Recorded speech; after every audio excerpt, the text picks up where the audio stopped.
J'ai commencé à faire de la musique toute seule. C'était quelque chose d'assez intime. J'ai toujours fait de la musique.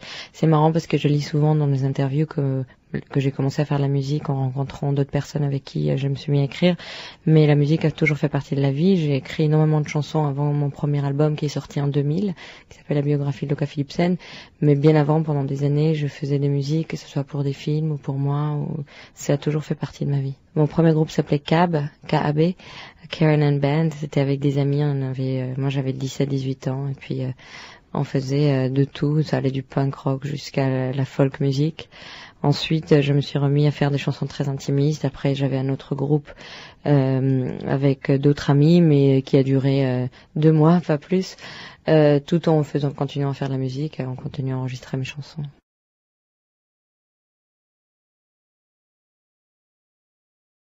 Étant adolescente, j'étais capable d'écouter un vinyle de Carole King suivi d'un vinyle de Françoise Hardy sans forcément me dire que l'un était en anglais, l'autre en français. L'émotion que ça me procurait, c'est-à-dire émotion de plaisir et de mélancolie, n'était pas liée à la langue. La langue, c'était un support matériel, justement, juste par rapport aux chansons. Par la suite, je suis venue en France, j'ai appris le français et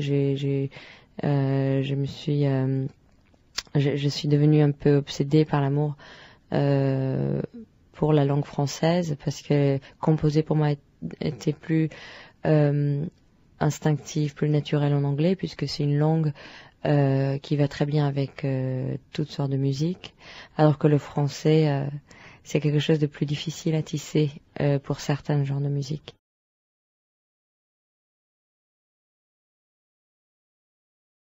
Chaque album est important.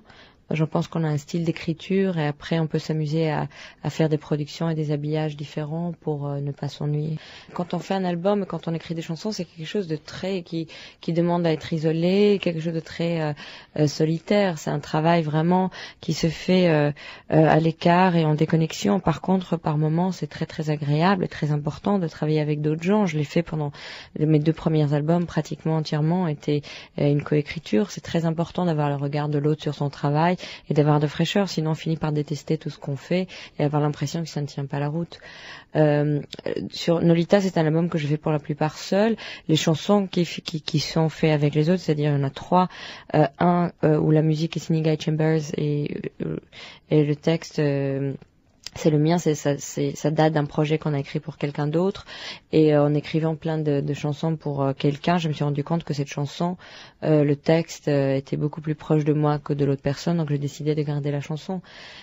Pour For You and I, qui a été fait avec Bardi Hanson, c'est parce que il est venu me rendre visite en studio pendant 2 jours, donc on a eu l'occasion de faire cette chanson et pour moi elle faisait complètement partie de Nolita, de mon album. Et puis Midi dans le salon de la Duchesse, au départ c'était complètement une autre chanson. Il m'est arrivé de tomber sur une phrase de Dorian qui disait ma jeunesse ressemble à ceux qui s'aiment encore. Je lui ai demandé si je pouvais m'en servir et s'il était d'accord de passer un après-midi justement pour écrire le texte avec moi sur cette chanson parce que cette phrase lui appartenait et je l'ai trouvée très belle.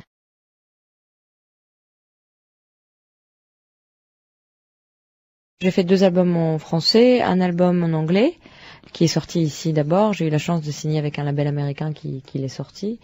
Je pense pas qu'ils analysent, ils écoutent de la musique et puis voilà. Et puis de toute manière, je suis considérée là-bas comme une artiste française, pas forcément américaine. Donc quand je fais des concerts, je chante autant en français qu'en anglais. Moi, j'ai pas besoin d'avoir une identité pour faire de la musique, mais c'est vrai que quand je suis aux États-Unis ou en Corée, on me considère comme une artiste française et ça me va très très bien puisque la France est un peu mon pays d'adoption. Je vis ici depuis presque 20 ans. Enfin, ma base est ici depuis presque 20 ans parce que je ne vis jamais dans un seul endroit. Et je me considère plus française qu'autre chose, même si en France on me considère comme quelqu'un qui vient d'ailleurs, mais ça c'est pas grave.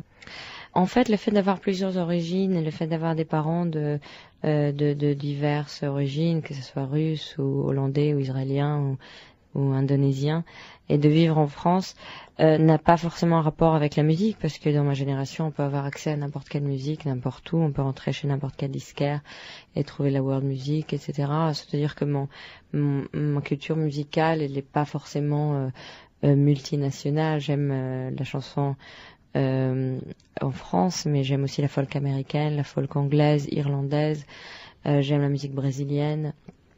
Donc ça a jamais eu, je pense pas que mes origines ont un rapport avec la musique que j'écoute. En tout cas, ça a forcément un rapport avec ce que je fais parce que ça a un rapport avec mon caractère et ma personnalité.